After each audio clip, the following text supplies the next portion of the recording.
Les signes étaient là, depuis toute petite. Le portail essayait de s'ouvrir, par des visites inopinées au beau milieu de la nuit. Des ombres, des paralysies du sommeil, des voix, et puis des émotions qui n'étaient pas les miennes, puis des flashs. Alors comment est-ce que je suis tombée dans la marmite du paranormal? Je te raconte comment tout a commencé dans cette vidéo.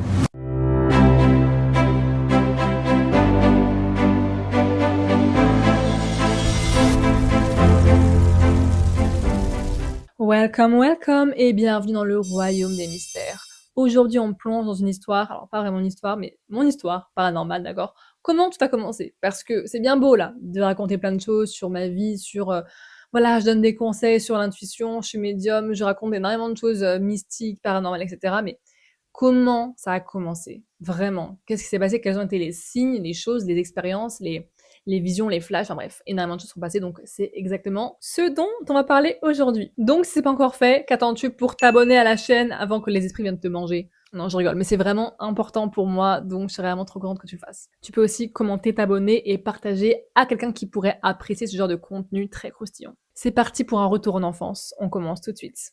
Alors, moi ça a commencé très jeune. Comment j'ai été plongée dans la marmite parce que j'ai pas vraiment fait ça toute seule, en fait ça s'est fait vraiment naturellement. Déjà, premièrement, à l'école primaire, faut savoir qu'il y avait une personne, enfin c'était un petit garçon là, de mon âge, qui racontait beaucoup d'histoires. Voilà. Et souvent, on était un groupe de filles, et je sais pas s'il y a des mecs avec lui, mais bref. Hein. En tout cas, on avait 8, 11 ans, enfin on était vraiment très petits, il me semble, enfin c'était vraiment très petit quoi, tu vois. Et en fait, il nous racontait des histoires qui faisaient peur, soit lors de fêtes d'école, ou fêtes du village, ou même pendant la récréation, pendant des pauses, etc., ou des journées un peu spéciales, bref, je sais plus, mais en tout cas, il y avait quand même pas mal de moments où ça a été le cas. Et il faut savoir que là où j'ai grandi, en fait, t'as l'école qui était pas loin du cimetière. Mais quand je dis pas loin, c'est genre, t'as l'école, t'as la cour derrière très très grande, t'as la cour devant, et derrière la cour derrière, t'as une route et le cimetière. Voilà. Donc déjà, je suis pas... Bon, c'est pas ouf. Tu vois ce que je veux dire? Et je me souviens qu'il nous avait raconté des histoires sur la Dame Blanche. La Dame Blanche, c'est vraiment le sujet principal. Et moi, j'aimais pas trop. Parce que du coup, ça faisait vraiment flipper et j'ai été un peu plongée dedans dans ces histoires très, très jeunes. Et je me souviens même qu'une fois, il nous avait raconté cette histoire. Genre, vraiment, je sais pas si c'était dans le cimetière ou à côté.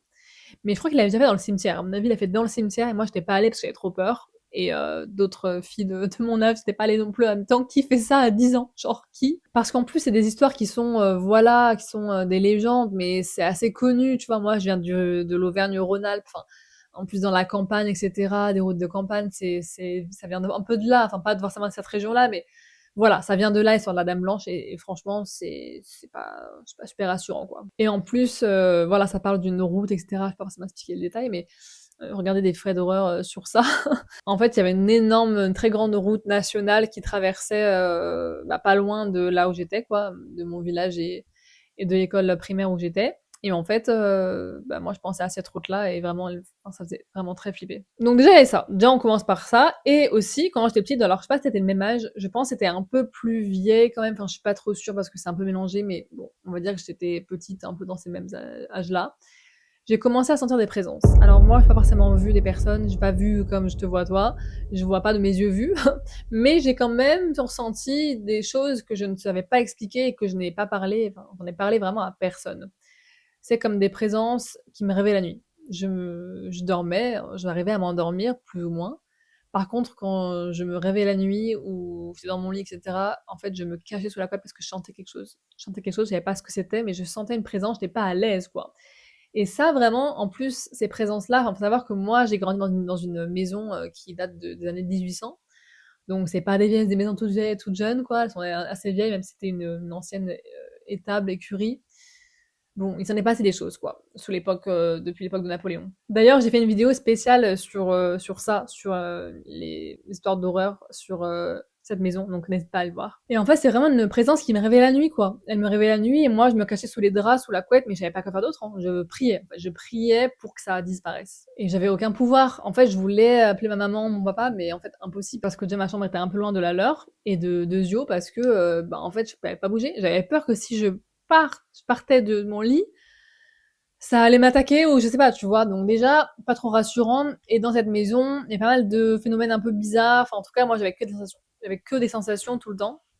Mais vu que c'est des sensations, c'est vrai que c'est difficile de pouvoir croire quelqu'un. Et moi, en plus, ça m'a pas mal trigger, ça, ce côté de pas me croire, quoi. Et en vrai, vu que je savais qu'on allait pas me croire, j'ai même pas essayé. J'ai même pas essayé de raconter ça. Je n'ai jamais raconté ça, enfin, je l'ai raconté bien, bien plus tard, mais au début, je le disais juste pas, quoi. Je priais pour pas que ça recommence la nuit d'après. Et pareil, quand j'étais un peu plus grande, mais même, enfin, vraiment petite et ado, les deux, quand je partais de mon salon pour aller dans l'escalier qui rejoint ma chambre, j'étais vraiment pas bien. J'étais pas bien du tout parce que je sentais une présence dans les escaliers, c'était très, très flippant. C'est une maison qui était vivante, t'as l'impression qu'elle était possédée par quelque chose, tu vois, c'était vraiment horrible. Donc déjà, on part là-dessus, tu vois, j'étais déjà sujette à ça, genre j'étais vraiment sensible à ça, ces énergies, et je sais qu'il y a des petits qui n'ont pas forcément ça, enfin ça arrive à certaines personnes, mais il y a plein de gens pour qui c'est jamais arrivé ça. Juste, bah voilà, ils ont grandi dans une maison, famille normale, maison normale, rien à signaler. Moi, pas du tout en fait. Mais j'avais pas forcément de trucs très clairs, c'est-à-dire que c'était très flou, j'avais pas de clairaudience, je voyais pas, je sentais juste, mais je sentais très fortement par contre, c'était pas un petit truc, c'était vraiment, je sentais, et je sentais même à peu près où elle était dans la pièce. Je vais te dire, c'était là, là, là, sans regarder, juste parce que je sens en fait.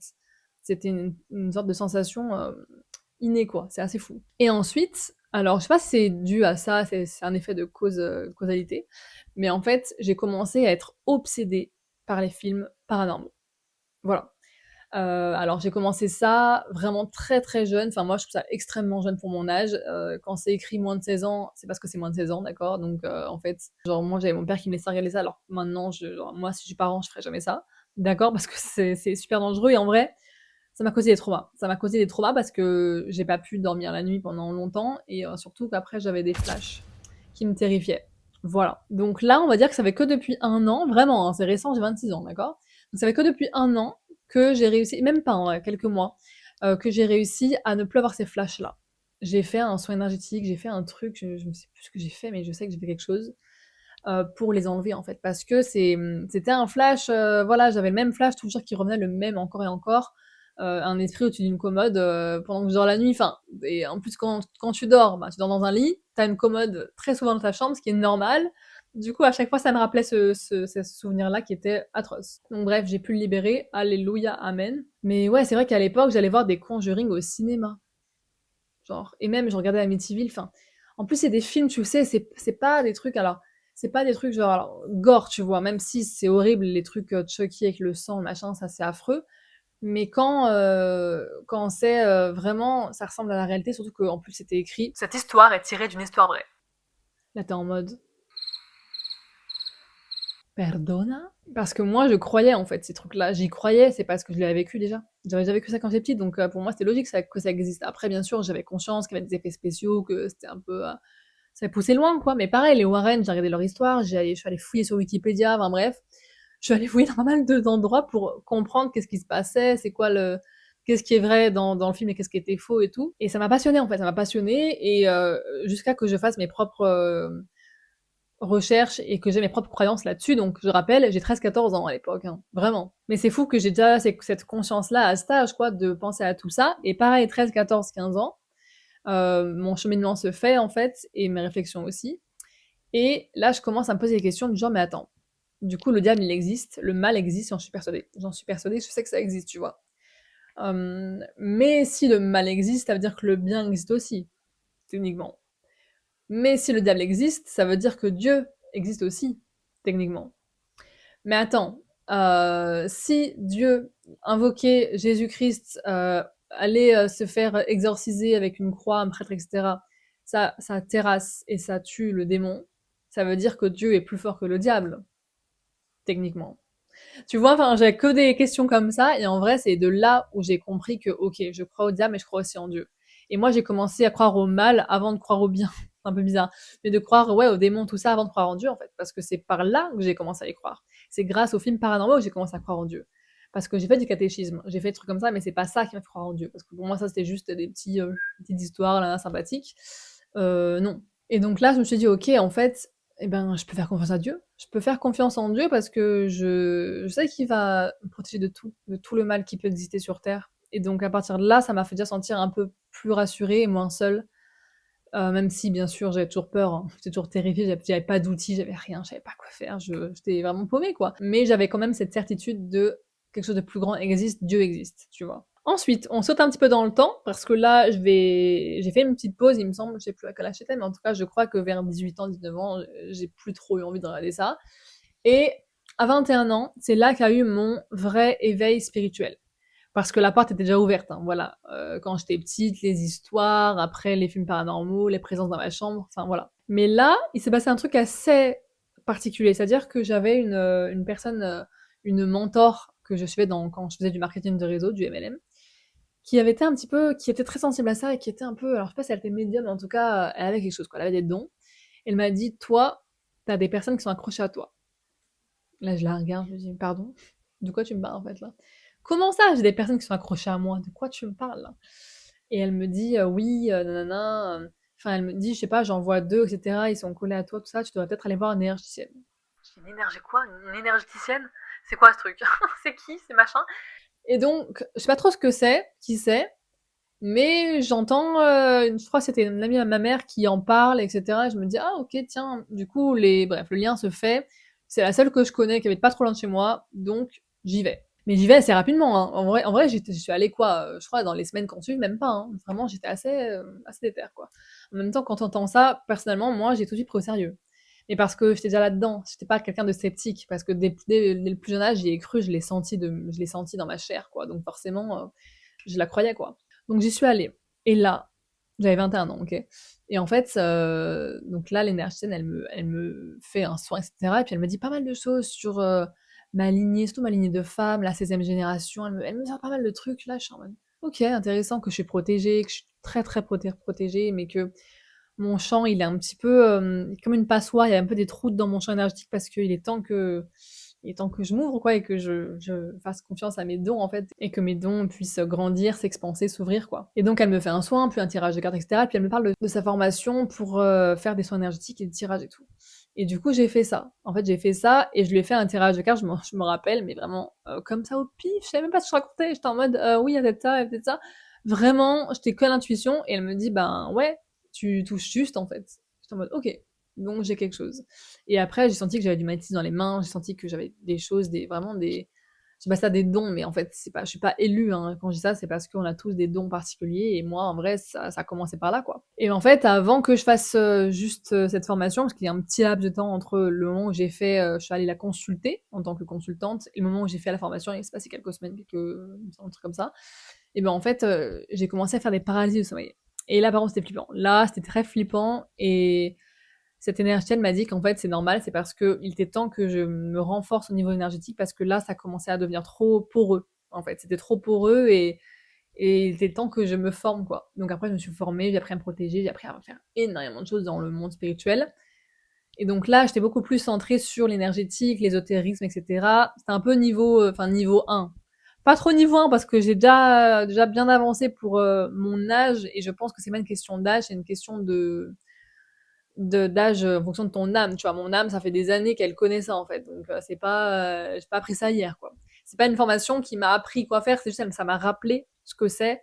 C'est comme si je m'étais souvenu de quelque chose que je connaissais déjà, quoi. C'était pas vraiment quelque chose que j'ai appris, que je pars de zéro, c'est juste, ah oui, c'est vrai que ça se passe comme ça. Enfin, tu vois, c'est un peu naturel dans mon corps, quoi. Et voilà, en fait, c'est comme ça que j'ai commencé dans la spiritualité. Et en vrai, j'ai été vraiment bien, bien dedans. Pareil, 22 ans, 23 ans. 24 ans, je suis quand même un peu descendue dans le corps, quand même, on va pas se mentir, voilà. Et là, en ce moment, je suis beaucoup moins tournée vers l'ésotérisme, etc., New Age, parce que j'ai beaucoup exploré là-dedans, et je me tourne vachement vers Dieu et vers Jésus, mais je dénigre pas non plus l'autre. Je suis vraiment dans un juste milieu dans, ok. Moi, personnellement, je ne parle plus de l'univers, machin, ça veut rien dire l'univers pour moi. Je parle à Dieu, je parle au Seigneur, je m'adresse au Seigneur, à Jésus-Christ, mais je parle plus à oui, Megan, machin. Enfin, même si je sais que ça existe, etc. Moi, je sais que maintenant, j'ai besoin d'être sûr à qui je parle, et ça me parle plus trop de dire des trucs comme ça.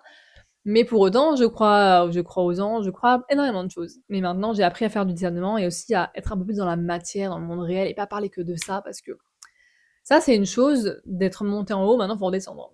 Et énormément de gens ne sont pas encore redescendus. Énormément de gens sont bloqués, perchés là-haut. Et puis même si tu leur en parles, ils vont pas comprendre. Quand tu leur dis oui, mais en fait toi t'es un peu trop perché, t'es un peu trop là-haut, faut redescendre dans la matière et commencer à réfléchir à comment tu veux gagner de l'argent, vivre ta vie et vraiment incarner ta mission sur Terre, ils sont en mode genre c'est des cartes, tu vois. Ou alors ils sont en mode mais c'est ce que je fais déjà parce que ma mission c'est des. Et pour moi, il y a trop de gens qui sont là-dedans et après ça peut devenir un peu toxique, beaucoup toxique avec l'ego spirituel, avec, «Mais moi j'ai compris, tu comprends? Moi j'ai compris quelque chose que tu pas compris». Enfin, il y a tout un truc là et puis pareil, des mots qu'on emploie à tout va, alignement, la source et que des trucs qui sont perchés et qu'on comprend plus ce que ça veut dire, en fait, on comprend plus le sens. Et j'étais un petit peu comme ça en vrai, j'ai été un peu dans, des mots un peu fourre-tout, l'alignement, l'être. J'ai été un peu comme ça, beaucoup même dans ce truc-là.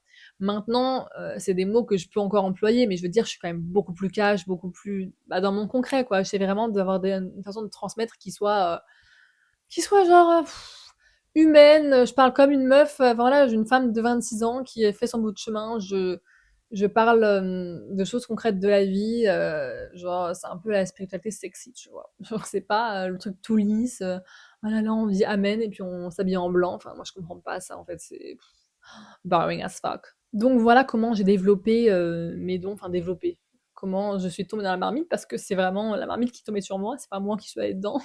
C'est genre, c'était prédestiné, en fait, c'était comme ça. Et je pense que je suis qu'au début. Que là, je vis une phase en fait où je suis beaucoup dans la matière. Parce que là, c'est ce qu'on me demande de faire. C'est bien sûr cette chaîne YouTube parce que je parle de mes connaissances, mes savoirs, etc.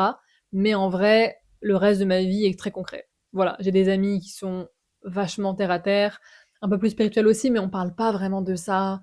Enfin voilà, j'ai un entourage qui est quand même maintenant beaucoup plus connecté à la matière de tous les jours. J'ai un métier qui est pareil dans la vie de tous les jours connecté à la matière, genre dans la création de contenu, enfin UGC, tout ça. Voilà, donc je suis un petit peu détendue l'oignon, et puis voilà, c'était mon histoire. Un grand merci d'avoir regardé jusqu'à la fin. Moi, je te dis à très bientôt dimanche prochain pour une toute nouvelle vidéo, et n'hésite pas à me dire ce que tu en as pensé en commentaire. Bisous, ciao!